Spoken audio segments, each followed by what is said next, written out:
9 लाख का हार अगर आप बनाने जाएंगे तो उसका वजन होगा सिर्फ ऑलमोस्ट 2 तोले। अब उसमें क्या ही हार बनेगा, आप ये सोच लीजिए। नहीं, अच्छी चीज़ है, लेकिन कहने का मतलब है कि दिस इज़ द रियलिटी। और आज का रेट देखें तो आपको पता है कि पता चली जाएगा कि 9 लाख क्यों इतना वैल्यूबल नहीं रहा। चलें जी, रेट 4,25,000 से ऑलमोस्ट तजावुज़ कर चुका है सोने की फी तोला कीमत या इसका रेट। और गुज़श्ता कई सालों की ये बुलंद तरीन सतह है। और वजह क्या है? इंटरनेशनल मार्केट में भी सोना महंगा होता जा रहा है, बहुत से मुल्कों का रिजर्व भी बढ़ रहा है। लेकिन ये ज़रूर है, आपको बता दें कि तारीख में पहली बार हुआ है कि इसकी कीमत जो है वो $4,000 फी आउंस से बढ़ चुकी है। So this is a first. और एक्सपर्ट बताते हैं कि ये बढ़ती चली जाएगी। तो जिसने सोना लिया हो, पहले से रखा हो, उनके लिए तो बहुत अच्छी बात है, लेकिन अभी जिसने लेना हो क्या वो ले या ना ले।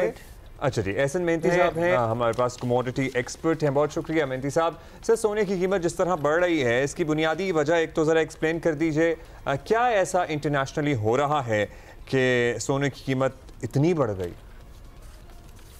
देखिए, मैं ये समझता हूँ कि जो लोग इंटरनेशनल ऑयल गोल्ड प्राइसेस जो है जिसके अंदर इजाफा देखा जा रहा है और $4,000 को भी वो क्रॉस कर गया, उसका जो है बुनियादी रीजन ये है कि यूएस के इंटरेस्ट रेट जो है वो इस वक्त हमें नजर आ रहे हैं कि वो कम होते हुए नजर आ रहे हैं। गोइंग फॉरवर्ड कुछ इकोनॉमिक अनसर्टेनिटी है, पॉलिटिकल जो अनसर्टेनिटी है, यूएस की अपने में जो मामला हैं जिसमें यूएस डॉलर भी जो है वीक हो रहा है। आई थिंक वो एक बुनियादी रीजन है जिसकी वजह से लोग सेफ हेवन जो है गोल्ड की तरफ जो है वो रुख कर रहे हैं। पाकिस्तान के अंदर आप स्पेशली देखें तो रुपी स्टेबल है, बट क्योंकि international oil prices, international gold prices बढ़ रही हैं, जिसकी वजह से हम देख रहे हैं कि जो इन्वेस्टर का जो रुझान है वो इसी बेसिस पर गोल्ड की तरफ माइल हो रहा है कि गोल्ड प्राइसेस इंटरनेशनली बढ़ रही हैं। यूएस की इकोनॉमी जो है उसके अंदर अपना टर्मोइल है जिसका इम्पैक्ट जो है वो हमें यूएस करेंसी पे नजर आ रहा है जो वीक हो रही है, और फिर जाहिर है हमें नजर आ रहा है कि गोल्ड प्राइसेस जो हैं वो रिकॉर्ड हाई की तरफ अपना रुख कर चुकी हैं। अच्छा, ऐसा साहब, इन द पास्ट अगर हम देखें और अभी भी एक्चुअली पाकिस्तान में सोने को सेविंग के तौर पर देखा जाता है, लेकिन अब इसे एक सीरियस इन्वेस्टमेंट के तौर पर लिया जा रहा है। तो सुना है कि रियल एस्टेट और फॉरेन करेंसी में इन्वेस्ट करने वाले अब स्टॉक्स और सोने की तरफ आ चुके हैं। क्या ऐसा ही आप भी देख रहे हैं कि यही ट्रेंड एक्चुअली चल रहा है? बिल्कुल, अब जो ये डायरेक्शन है वो यही है कि स्टॉक मार्केट्स, चूंकि इस वक्त हमें कुछ मराइल से तय करना है, IMF स्टॉक्स को डील करना है, जिसकी वजह से जो है वो स्टॉक मार्केट कुछ प्रेशर के अंदर है।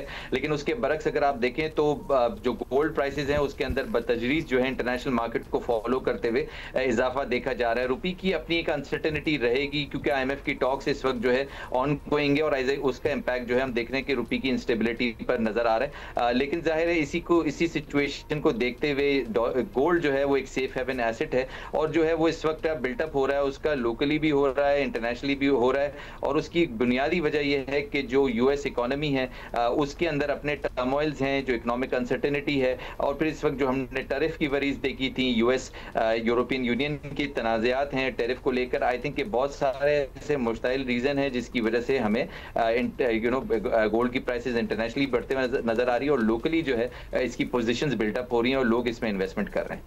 अच्छा, जिस तरह इन्वेस्टर्स का इंटरेस्ट सोने में बढ़ रहा है, डिमांड और सप्लाई का कानून तो कहता है कि सोना अगर और लेंगे लोग तो और महंगा होगा।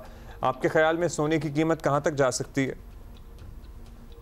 इनिशियली हमारा टारगेट $4,000 का था अनाउंस का, और आई थिंक कि वो मोरलेस जो है हमें पूरा होते हुए जो है वो नजर आ चुका है। अब ये कि गोइंग फॉरवर्ड जो है चूंकि बुलिशनेस इस वक्त देखी जा रही है, और ये जो यूएस जो गवर्नमेंट शट डाउन है बेसिकली ये इसका बुनियादी रीजन है। और आई थिंक कि ये जो हमें जो है जिस तरह से इसकी रेजोल्यूशन नजर आएगी तो हम देखेंगे कि गोल्ड प्राइसेस के अंदर कुछ कमी देखी जा सकती है इंटरनेशनली। लेकिन जो टारगेट्स थे गोल्ड के $4,000 पर आउंस वो क्रॉस हो चुका है, और आई थिंक कि जो लोकली भी जो प्राइसेस हैं वो ऑल टाइम हाई गोल्ड की चल रही हैं। और जब तक ये यूएस के अपने तनाज़ात चलते रहेंगे, जब तक हमें इसकी अनसर्टेनिटी नजर आएगी और गोल्ड प्राइसेस के अंदर इजाफा नजर आएगा। ऑलराइट, बहुत शुक्रिया एहसन मेहंती, कमोडिटीज एक्सपर्ट। तो चले, अब जो सवाल थे आपके वो उन्होंने डिस्क्लेमर, लेकिन आपने कभी भी कोई इन्वेस्टमेंट का फैसला करना है, आप अपनी रिसर्च और अपनी सोच के मुताबिक कीजिएगा। हमारी किसी भी गुफ्तगू से मुतासर ना हो, फॉर दैट मैटर किसी की भी, you have to decide for yourself.